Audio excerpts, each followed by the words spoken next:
The way things are now, I'm sure almost all of you have had a telehealth appointment, and telehealth has made mental health care available to just about everybody, but finding the right therapist, scheduling, and high costs can take it off the table for some. Rula makes quality care easy and affordable.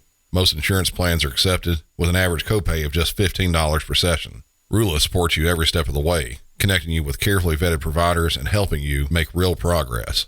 All you got to do is answer a few questions, get matched with a licensed therapist, and schedule a session, often as soon as the next day. Go to Rula.com/MC901 to get started today. That's RULA.com/MC901 for convenient therapy that's covered by insurance. Rula partners with a network of over 15,000 therapists and psychiatrists nationwide, enabling you to find your personalized solution and the right therapist for you based on your needs, preferences, and state requirements. Thousands have already trusted Rula to support them on their journey towards improved mental health and overall well-being. Head over to Rula.com/MC901 to get started today. After you sign up, they ask you where you heard about them. Please support our show and tell them our show sent you there. Go to RULA.com/MC901 and take the first step towards better mental health today. You deserve quality care from someone who cares. Time. It's always vanishing. The commute, the errands, the work functions, the meetings, selling your car. Unless you sell your car with Carvana. Get a real offer in minutes. Get it picked up from your door. Get paid on the spot. So fast, you'll wonder what the catch is. There isn't one. We just respect you and your time.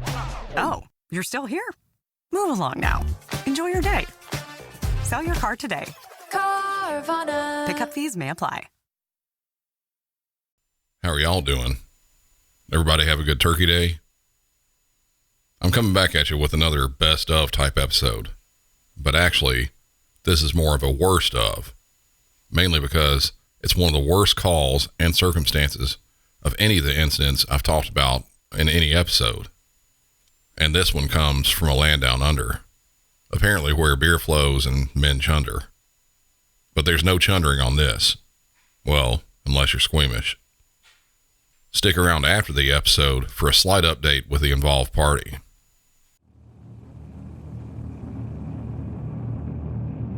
This one today, it's way different in several ways. Before anything else, this is a very big warning before I get into anything. In this case today, that's going to be discussed, it's extremely detailed regarding a very gruesome crime.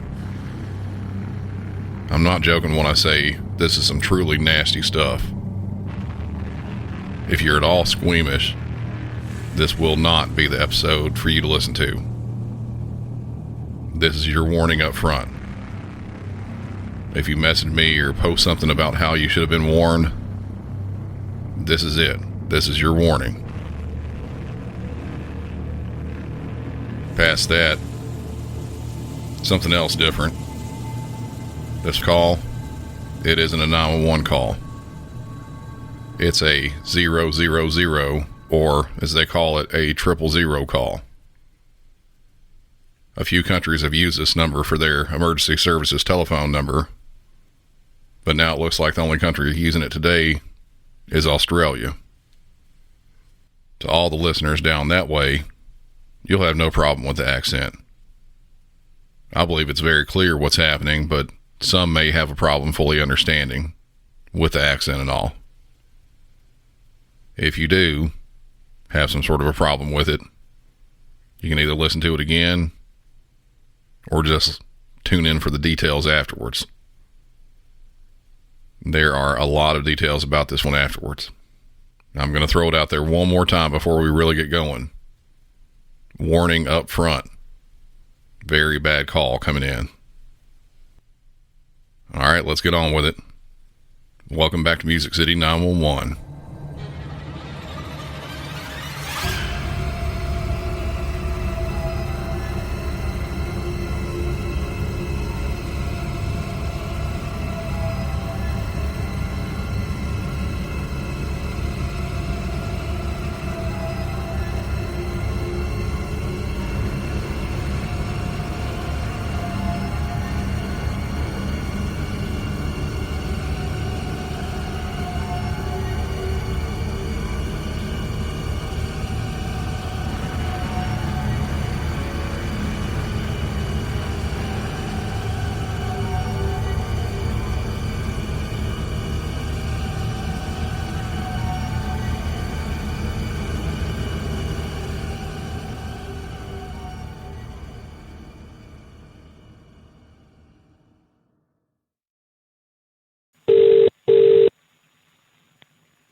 Hello, this is Alison from Police Emergency. We just received a call from this number.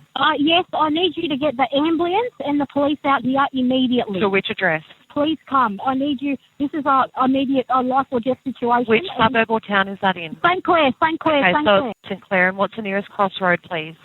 What's the nearest one? Listen, can you talk to the neighbour? I'm flustered. Can you just talk to him? Could you? Because my hand's bleeding. Yeah. Thank you. Can you talk to him? Oh, my finger's broken. I can't. It's all right. Okay, talk to him. Hello? Hi. Yeah. What's happened? I don't know. We was just at home, but she just come in screaming for help. And when suddenly I opened the door, she said, just help me and call the police or ambulance. And she said to me, she had a fight with her mom, I think. Okay. My mum tried to stab me and I killed her, I think. So did she just say her mum tried to stab her? I don't know because of the... Yes. Yeah. With a knife. And in self-defense, I think I killed her. Yes. Can you tell him to come immediately? Yeah, can you please just come immediately, please? Okay, so she believes that she may have killed her mother? Yes. Yeah, she said like this, yeah. Yes. And where is this at that where you are at the moment? Sorry, who, me? Yeah, so where are you at the moment? I'm in... Oh, okay, but Yeah. Is she with you at the moment? Yes. Yeah, she's in the front yard of my house. Okay, all right. So how old's her mother? How old is your mother? My mum's dead, I think. But how old is she? 57. 57. So is she not conscious? Nah. I stabbed her because she tried to kill me. Okay, and you didn't check if she was breathing? No, we can't Could you go come to there. the house? There's a kid in there. Could you come with me, please? No, I can't go. Sorry about that. Nah. Okay. There's a kid, Okay. a 4-year-old kid Yeah, on no. the phone in the house. And is her mother severely bleeding? No, because we didn't go to her house because I'm outside of my house because I can't go there. Okay. Yeah, please. Okay, so do you know what the lady's name is? And my fingers are broken. My Yeah, fingers are broken. her mother was just his name, her name. Jessica Canalari. Is that your name? Is that the lady's name who called? Yes, yes. Can I talk to her? Lady, can you hear me? Yes, I can. Your name's Jessica? My fingers are broken. Okay. Mum has had enough of me because I admit I've been a challenge and this ongoing thing's been going for months. Anyway, she had enough of me. She grabbed me by the hair and dragged me from my room all the way to the kitchen, and she got a knife and she tried to stab me with it, and I grabbed the knife off her because I thought she was going to stab me, so I stabbed her back. And I was so heated up with anger, I just kept stabbing her, and I took off her head. Her head is, I ran to my neighbour, not this neighbour, my other neighbour before this one, who's on the other side. He was at work. I told him to call the ambulance and the police immediately. He's going to do so, but no one's at home because everyone in the family is at work now. Okay. So he wasn't much help. He said, all I can do is I'll call the police and the ambulance to my address, and I thought it was going to take a bit of time, so I ran to my other neighbour on the other side. Okay. And I had my mum's head in my hand. I know this sounds insane, but I was taking it for evidence to show the neighbour. In the struggle, in the frustration, I didn't know what I was doing. I cut her head off. I chopped her head off with a knife. Okay. What type of knife was it? There was all sorts of knives. There was about 7 knives I was stabbing her with. A few of the knives broke. When that knife broke, I got another one and did the same. Where's the knives now? They're all in the kitchen. There's blood everywhere. Yeah. And you're outside the house? Yes. The ambulance and the police have rocked up. Do you want to stay on the phone? No, that's okay. What's your phone number, Jessica? Look, you're better off. This is my mum's phone number, but my mum's not here anymore, okay? She's gone. Okay, what's your date of birth? October 12th, 1993. Over here. All right, I'll let you go speak to the police. Yeah, hang up, okay? Okay, bye. I can't, I'm full of blood. Cold mornings, holiday plans. This is when I need my wardrobe to just work. Stuff that looks sharp, feels good, and I'll actually reach for. That's why I go with Quince. Plus, it makes gifting easy when everything's worth keeping for yourself. By partnering directly with trusted factories that maintain high standards for craftsmanship and ethical practices, Quince cuts out the middleman and markups. That means premium quality at half the cost of other high-end brands, so you can give luxury pieces without the luxury price tag. And those luxury pieces include everything, even t-shirts. I picked up a couple of Quince's 100% Pima cotton V-neck t-shirts, and they are some of the most comfortable and best looking t-shirts I own. They're good for day-to-day use or for use as a base layer when the temps get super cold outside. Get your wardrobe sorted and your gift list handled with Quince. Don't wait. Go to quince.com/MC901 for free shipping on your order and 365-day returns. Now available in Canada too. That's QUINCE.com/MC901. Free shipping and 365-day returns. Quince.com/MC901. Meet the computer you can talk to. With Copilot on Windows, working, creating, and collaborating is as easy as talking. Got writer's block? Share your screen with Copilot Vision to help spark inspiration, and use Copilot Voice to have a conversation and brainstorm ideas. Or maybe you need some tech help. With Copilot Vision, Copilot sees what you see. Let Copilot talk you through step-by-step guidance so you can master new apps, games, and skills faster. Try now at windows.com/Copilot. Disney's Lilo & Stitch has finally landed on Disney+. Now you can watch the global phenomenon at home with your Ohana. Be good for 1 second. Lilo & Stitch is verified hot on Rotten Tomatoes with an audience score of 93%. Perfect. Stitch is also cute and fluffy. Disney's Lilo & Stitch, rated PG, now streaming on Disney+. And right now, you can get Disney+, Hulu, and all of ESPN with an incredible limited time offer. Terms apply. Yes, you heard all that right. Police arrived at the scene, and believe it or not, it was even worse than what this caller had said. But before that, let's get into the call itself. I explained a few episodes ago about the difference between asking a lot of questions and just letting someone talk. There is certainly a time and a place for both of those. If the person is hysterical, being the dispatcher, it might be better to try to interject yourself into the scenario with questions, repeated if necessary, and try to gain control of both the call and hopefully calm things down along the way. Then we have calls like this. This woman, who is now a 27-year-old by the name of Jessica Camilleri, she was obviously wanting and willing to just talk and give all the details. I think on multiple levels, this dispatcher did a great job.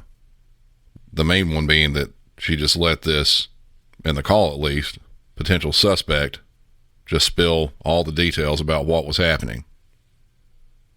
She let the caller admit things, including stabbing her mother, doing so over and over again, likely at multiple points switching knives because she had used the other ones so much they broke, decapitating her mother, and then, in her own words, taking the head over to show a neighbor for evidence. So the dispatcher, in the course of a little bit over 4 minutes, got the address, which was redacted from the call we just listened to. She started help and updated that help along the way. She also let the caller just talk, potentially confessing to either a self-defense killing or a murder. Obviously, they're potentially very important things for a number of reasons and can likely be used in court in a call like this. The 4 minutes I mentioned, or around that time it seems, was about the response time for police to arrive to the scene. So all around, I like the job done by this dispatcher. And this is definitely something your average dispatcher does not hear every day. Just goes to show you, like I've said dozens of times, you never know what you're going to encounter once that phone rings. When police did get there, they found the caller wearing a blue flowered dress covered in blood. Apparently, she talked to police pretty quickly, saying that her mother's head is on the concrete over there, and started asking if they could sew the head back on. She also asked if someone could be brought back to life with no head, and later questioned that a little bit further, saying, "There's nothing you can do? She's a goner? Because I know doctors can do miracles." Then she asked again, "They can't re-sew her head?" They found things exactly as she said, but with a few even more disturbing additions. They did find a total of 7 knives there. Some were broke just like she had said. I would imagine it fit in just like the caller had mentioned.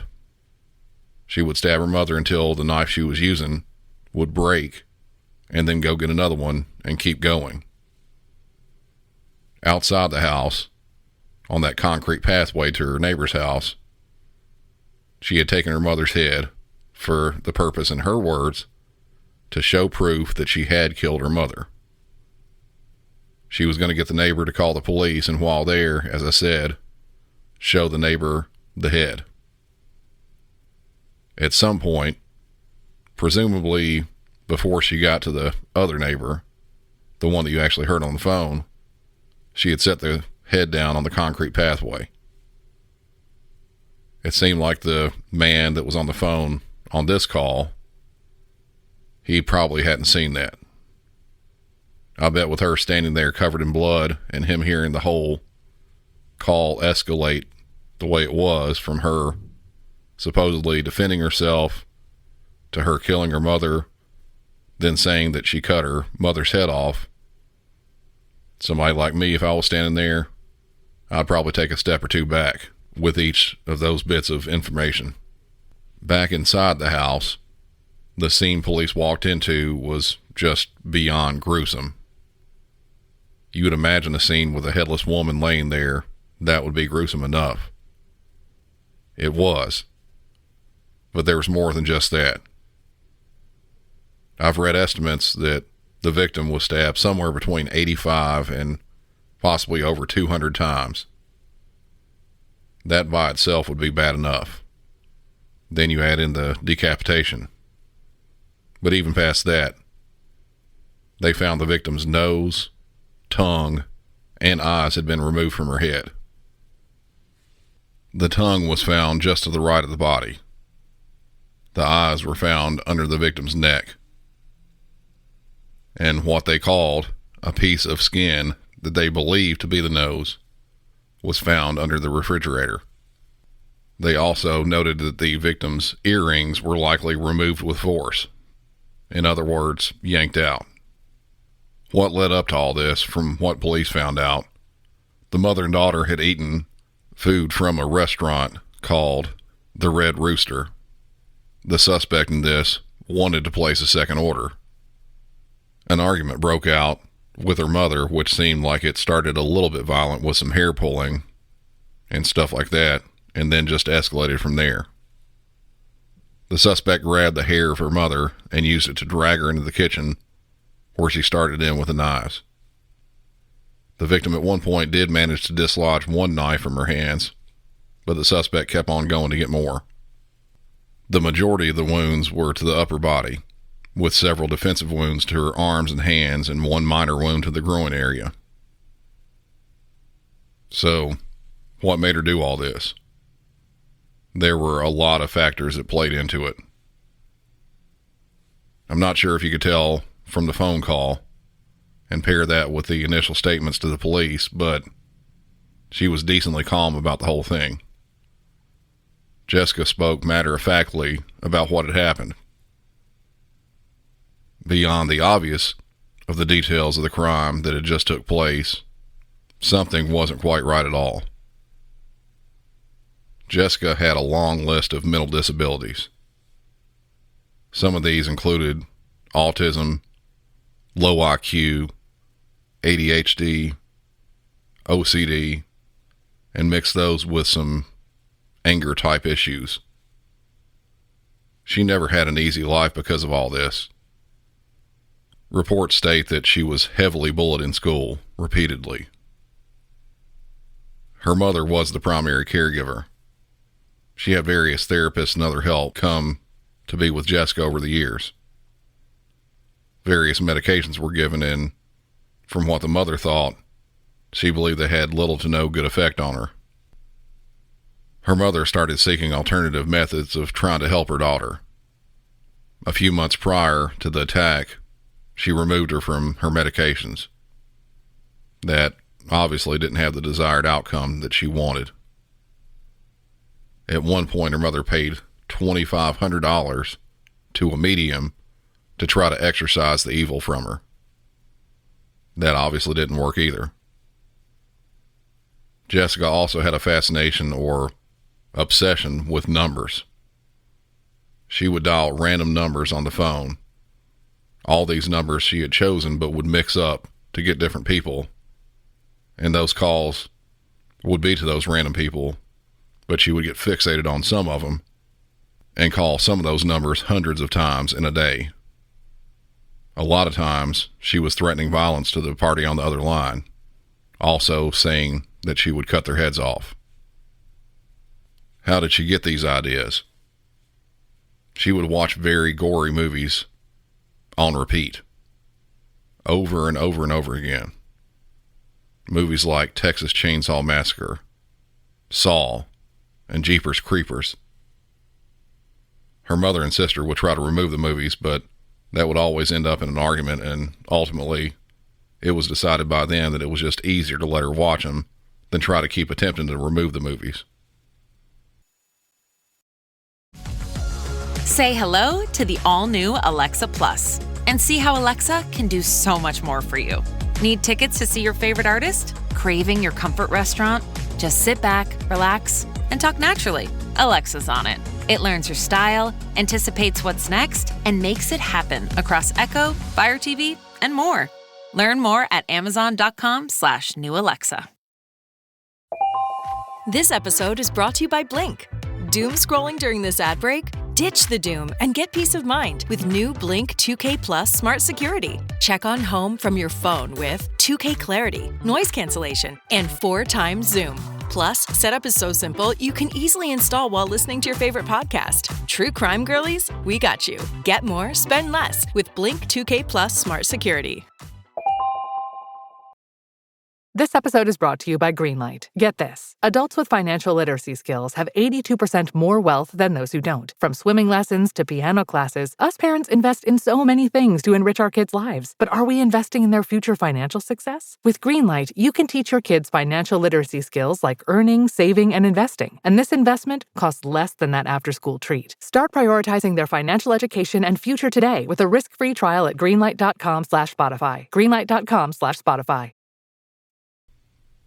Jessica did admit that a lot of her ideas about what she did to her mother were from these movies, but she also stated that she believed that removing her head would alleviate any pain she was in from all the stabbings. Jessica was arrested and went to court and has been sentenced to 21 years with a chance of getting out in 16 years. She was not guilty of murder. In Australia, the law is that the suspect would have to possess a quote-unquote guilty mind. Manslaughter, on the other hand, was the most fitting in this case. Manslaughter in Australia, and in this specific scenario, stated that she didn't have a criminal intent due to a mental defect or impairment if she, the suspect, had an abnormal mind. Here in the States, this would be the typical version of by reason of insanity. To go beyond this and into the murder, she would have to fall into having known what had happened, had the ability to control what she was doing, and also know that what she was doing was unlawful. So at this point, the manslaughter charge was what stuck. For me personally, as you've heard in the past on the show, I've given my opinion on a few of the cases on whether or not a sentence was just. I'm obviously no lawyer or judge, and past that, obviously not a judge or lawyer in Australia, but we can have our own opinions based on the crime. This one, something like this, normally I'd be quick to say death penalty or at least life in prison with no chance of parole. The factors I've talked about previously have me questioning what I would have wanted to happen. The woman is absolutely guilty of a horribly heinous act. I'm not questioning that aspect at all. What I am questioning is if the sentence she was given is what should have been given. As I said before, She got sentenced to 21 years in prison and could be out in as little as 16. My thing is, someone like this, I'm not sure if prison is the right place for her for a number of reasons. I actually think she should be in a mental hospital for, at minimum, the time she was sentenced to, and maybe for the rest of her life. A very broad generalization, but prison is typically there for two things: punishment and rehabilitation. Both are supposed to happen. If there's any chance of someone who has committed a crime can get out, they should be rehabilitated. I'm not sure that any length of stay in a prison will provide any type of rehabilitation for this woman. As stated before, she's considered autistic, OCD, has a very low IQ, ADHD, and has anger issues. She's been in prison for not quite a year and has already had problems with being bullied and assaulting prison guards. I'm not sure that she is or will get any sort of help in there. I'm not sure, though. From what I can tell, she is in a sort of a general population setting with others. Someone like this had constant care from her mother, sometimes her sister, and other therapists. I doubt she's getting any of that in prison. Plus, her obviously volatile moods and such, even when she had things to occupy her, they're all gone. I'm not saying she should walk at all from something like this. She does need to be punished, but also needs a lot of help if she is to be released one day. And that brings up something else that's troubling. Statements from her sister have been brought up. She said she wants nothing to do with her ever again. If I were in that position, I'd probably feel the same way. But from what it seems, her sister is her only remaining family other than her father, who had left in 2015. I'm not really sure what happened to him. Chances are, when she's let out of prison, she will have nowhere to go at all. She'll have no support. She also had zero friends at all. And obviously very mentally ill and very violent person who will just be left to roam the streets. All these factors lead me to believe that she should be put in a mental hospital, maybe or really likely for the rest of her life. And I'll give a sort of an example on my thought process behind this. And this goes back a long way. This is probably around 20 years ago, if not more than that. We have mentally ill people call us frequently. Sometimes these people call us and just ramble about some random oddities, and they hang up the phone and then they go about their life. A call, maybe two from them. Then we have our regulars. These are the ones who frequently call for a variety of reasons. One we had, she would claim that children were constantly running in and out of her house.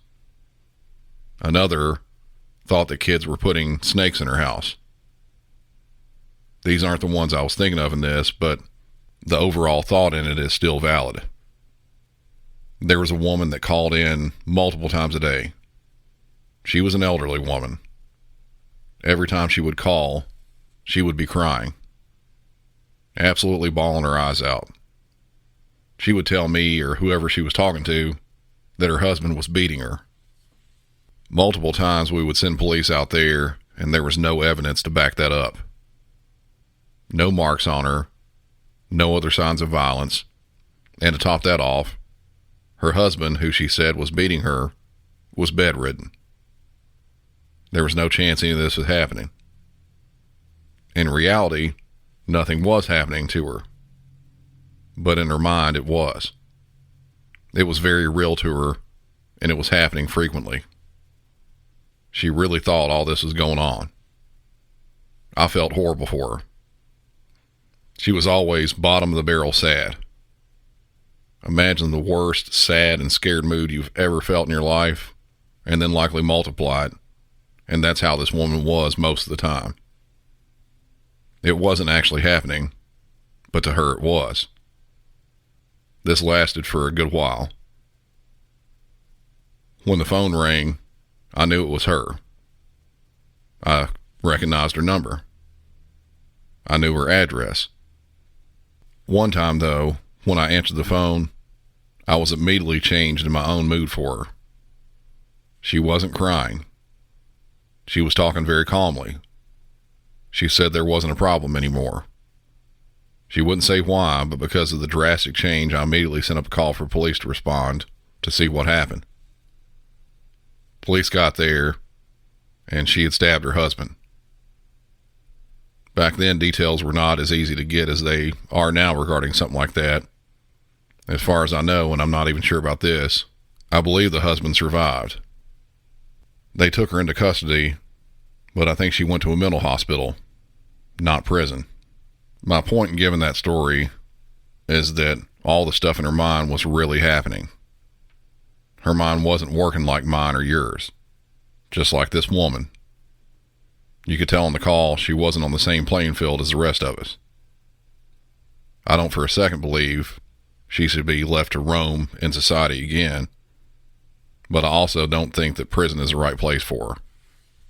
And coming from me on a note like this with the situation that happened, that's a big statement. I know that with an episode like this, there's still a lot to be talked about. If you haven't already, join the discussion group over on Facebook. Just look up Music City 911 podcast discussion group and click join. You can also send me messages directly on Facebook or through any other social media apps. So anything like Twitter, Instagram, or TikTok. If you have none of those and prefer messages via electronic mail, you can shoot me a message to musiccity911@gmail.com. Still looking forward to CrimeCon coming up, and a reminder, if you're going to come out to Vegas to enjoy some of the fun, be sure to use discount code MC911 when purchasing tickets. Beyond all that, be sure to share the show with anyone you think might like it. I love seeing the listen numbers go up, especially with this episode. Those down in Australia, be sure to share. Being this is an American-based podcast, the number one listened to country is America. The number 2 currently is Canada, but Australia, you're a close third and could easily bump them out of that number 2 spot. Time to get to work down there. For Music City 911, I'm Brandon, and y'all have a good one. So a bit of an update on the prisoner. No surprise, she's still very violent, even behind bars. Even though her sentence has been reduced to 16 years, she continues to rack up assault charges from attacks on other inmates and prison guards. And her current favorite attack? Attempting to scalp them with her bare hands. At least 6 times since she's been in prison, she either has or has attempted to rip the hair out of the heads of those guards or other inmates. One inmate had multiple sections of her hair ripped out, and more than one prison guard has got too close, and Jessica has been able to grab a fistful of hair and rip it out. She's had time added for these incidents, but overall, her sentence has been reduced. I said on the episode that she would have problems in an environment like a prison, but truth be told, I think she would truly have problems, possibly even worse, even in some sort of a mental hospital. But that's my opinion. What's yours? Multi-part question. Do you think she should be in prison or a mental health facility? And also, do you think if she were in a mental health place, would she continue her violence? Head over to the Music City 911 Facebook discussion group and see if you can be the first to give an answer. Y'all have a good one.